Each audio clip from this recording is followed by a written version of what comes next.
Hello, my name is Burke Hedges, author of the best-selling book, The Parable of the Pipeline. I open my book with a story about Pablo and Bruno, who take two very different paths in their quest for financial independence. What you're about to see is the delightful animated story of their adventure. So, sit back, relax, and enjoy the life-changing lessons in The Parable of the Pipeline.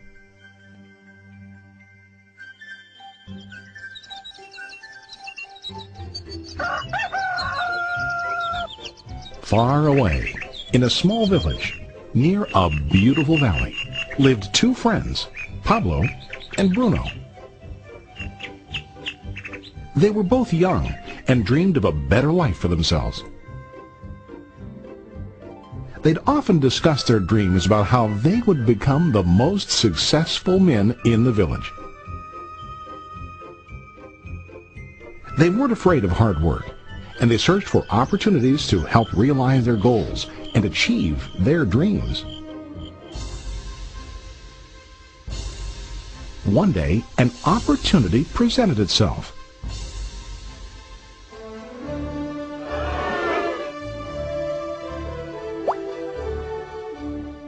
The mayor of the village decided to hire two people to bring water from a spring up on the mountain, across the valley, back down to the village.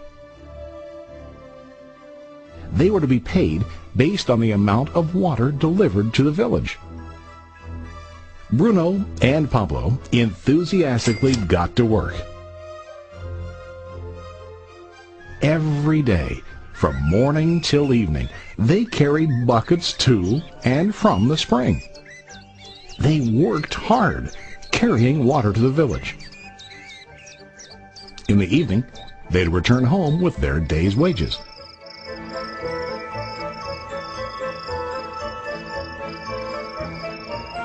Bruno was satisfied with his work and the money he earned. He was sure that with this work he could achieve his dreams. Bruno thought that to increase his wages he could use bigger buckets to bring more water each trip.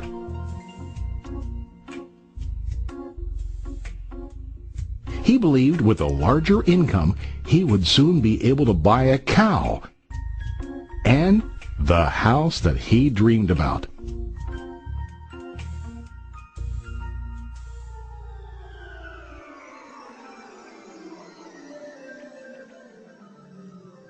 Now Pablo was not satisfied. At the end of the day, his back and hands ached, and he was exhausted. He was looking for an easier way to earn more. One day an idea occurred to Pablo. He imagined building a pipeline to deliver the water from the mountain spring to the village. With this pipeline, he could get more water to the village without carrying buckets back and forth from the spring to the village. Soon, he got very excited about his idea and began to plan. Pablo, of course, shared his idea with his friend Bruno and asked him to join with him to work on and help build the pipeline. Bruno thought the idea was crazy. All Bruno could think about was what his money could buy today and how to get it quicker. He felt that building a pipeline would slow him down and delay him in achieving his goals. Instead, Bruno got bigger buckets and went more often back and forth fetching water. He was sure that with this method he could make more money. Pablo decided to build the pipeline on his own. He understood that it would not be easy to build, and it would take time to complete the pipeline. Pablo knew that it could take several years to finish, but he set his mind on his goal. Every day he worked and carried water like before. But on weekends and during his spare time, he worked hard to dig in the rocky soil and build his pipeline. In the first month, there was little to show for his work.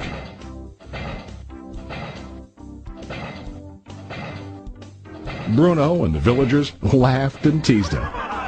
They called him Pablo the Pipeline Man. During this time, Bruno's income doubled. He already bought a cow and a bigger house. His lifestyle changed. He now spent time after work in the bar, enjoying his hard-earned wages from delivering water.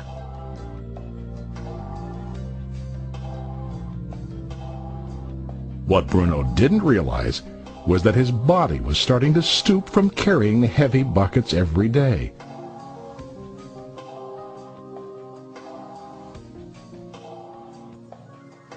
His face looked worn and his body tired. Soon, he began to carry less and less water due to the wear and tear on his body.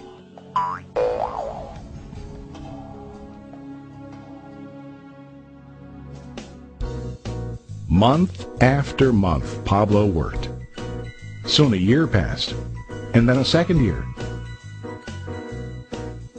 Finally, Pablo finished his pipeline. He now used his pipeline to deliver water to the village instead of carrying buckets. Pablo was now earning more money than ever before.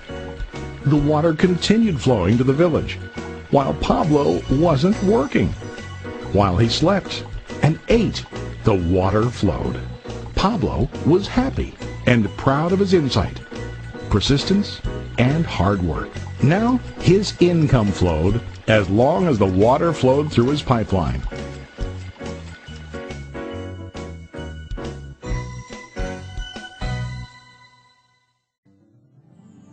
The story of Bruno and Pablo is a reflection of life. Their jobs symbolize what most people do to earn money. Bruno gets his money using buckets. He goes back and forth, carrying his buckets from the spring to the village in exchange for money.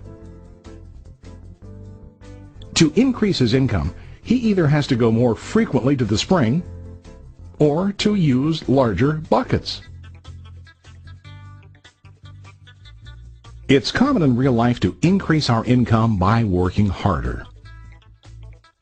For example, working overtime or getting a second job. We also increase the size of our buckets by accepting a higher paying position, which often includes spending more time on the job. Most of us exchange time for money like Bruno. We know that every person has only 24 hours in the day and that it's not possible to use all our time to work. The most difficult time comes when we can no longer exchange time for money due to age, health, or other reasons. Then, our income stops. Now let's review what Pablo did. Very wisely, Pablo did not exchange all of his time for a limited income, but he used some of his time to build a pipeline. He knew that the pipeline would bring ongoing income as long as the water flowed. An ongoing income that multiplied the time he worked each day. Pablo knew that someday, maybe because of age or health, he would no longer be able to exchange his available time for money. Pablo knew that if he could make his idea of a pipeline work, then he only has to do the hard work of building the pipeline. After the pipeline was completed, Pablo was able to monitor and maintain the flow of water to ensure that his income will continue. Pablo has shown us that to earn an income, we don't always have to directly exchange time for money. There really are better ways. How about you? Are you still like Bruno, who directly exchanges time for money? Or do you want to be like Pablo, building and maintaining a pipeline for ongoing income? If you are interested in the idea of building your own pipeline, contact the person who lent you this presentation. You can start building your